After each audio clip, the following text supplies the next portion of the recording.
Halo teman-teman, saya Pasca Aprianti Pak Pahan, peserta Latsar CPNS Pemerintahan Kabupaten Serdang Bedagai, Angkatan 22, nomor urut 39, kelompok 4. Nah, pada kesempatan ini saya akan memaparkan mengenai learning journal tentang kesiapsiagaan bela negara. Apa itu kesiapsiagaan bela negara? Kesiapsiagaan bela negara adalah suatu keadaan siap dan siaga yang dimiliki oleh warga negara Indonesia baik secara fisik, mental, maupun sosial dalam menghadapi kehidupan sehari-hari, khususnya dalam menghadapi situasi kerja yang beragam dan dilakukan secara ikhlas, sadar, dan atas kecintaannya terhadap NKRI. Unsur-unsur bela negara: cinta tanah air, kesadaran berbangsa dan bernegara, yakin akan Pancasila sebagai ideologi negara, rela berkorban untuk bangsa dan negara, dan memiliki kemampuan awal bela negara.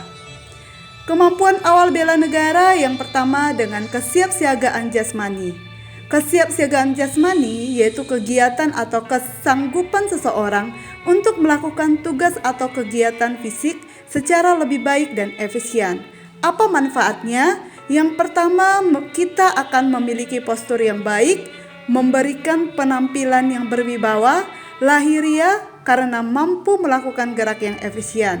Kemudian memiliki ketahanan, melakukan pekerjaan yang berat dengan tidak mengalami kelelahan yang berarti maupun cedera, sehingga banyak hasil yang dicapai dalam pekerjaannya. Dan yang terakhir, memiliki ketangkasan yang tinggi sehingga banyak rintangan pekerjaan yang dihadapi diatasi sehingga semua pekerjaan dapat berjalan dengan cepat dan tepat untuk mencapai tujuan.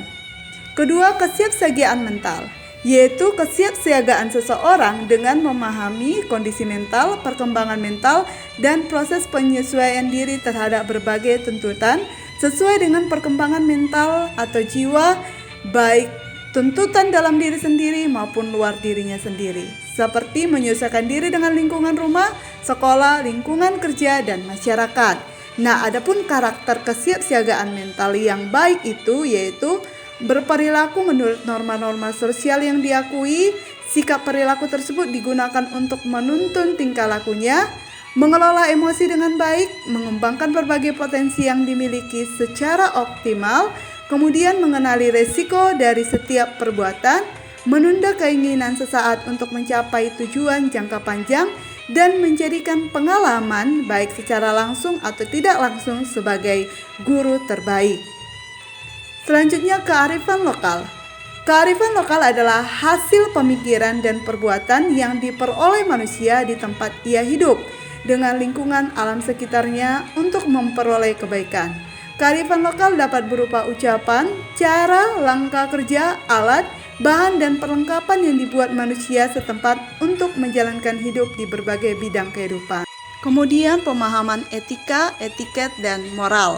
Etika merupakan suatu sikap dan perilaku yang menunjukkan kesediaan dan kesanggupan seseorang secara sadar untuk mentaati ketentuan dan norma kehidupan melalui tutur, sikap, dan perilaku yang baik, serta bermanfaat yang berlaku dalam suatu golongan, kelompok, dan masyarakat, serta pada institusi formal maupun informal. Sedangkan etiket merupakan suatu bentuk aturan tertulis maupun tidak tertulis mengenai aturan tata krama, sopan santun, dan tata cara pergaulan dalam berhubungan sesama manusia dengan cara yang baik, patut, dan pantas sehingga dapat diterima dan menimbulkan komunikasi hubungan yang baik. Selanjutnya, moral, yaitu nilai-nilai dan norma-norma yang menjadi pegangan bagi seseorang atau sekelompok dalam mengatur tingkah lakunya.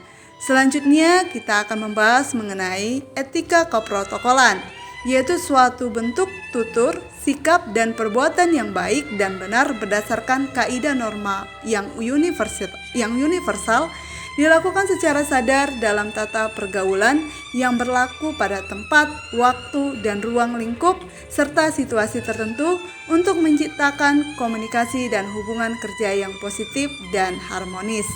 Etiket kerapian diri dan tata cara berpakaian. Berpenampilan yang rapi dan menarik, postur tubuh yang tepat, kepercayaan diri yang positif, dan keterampilan komunikasi yang baik. Selanjutnya, etiket dalam berdiri. Bagi pria, berdiri dengan tegak, posisi kaki terbuka dan sejajar dengan lebar bahu. Bagi wanita, berdiri dengan posisi badan tegak serta kedua tumit kaki agar dirapatkan. Selanjutnya, etiket dalam duduk. Sebaiknya duduk dengan tegak di tempat yang pantas, terutama pada acara resmi. Kemudian pada saat duduk, maka sebaiknya kita berdiri apabila ada orang yang lebih tua atau patut dihormati. Bagi pria, sebaiknya duduk dengan postur tubuh yang tegak dan posisi kaki tidak boleh terbuka lebih lebar daripada bahu.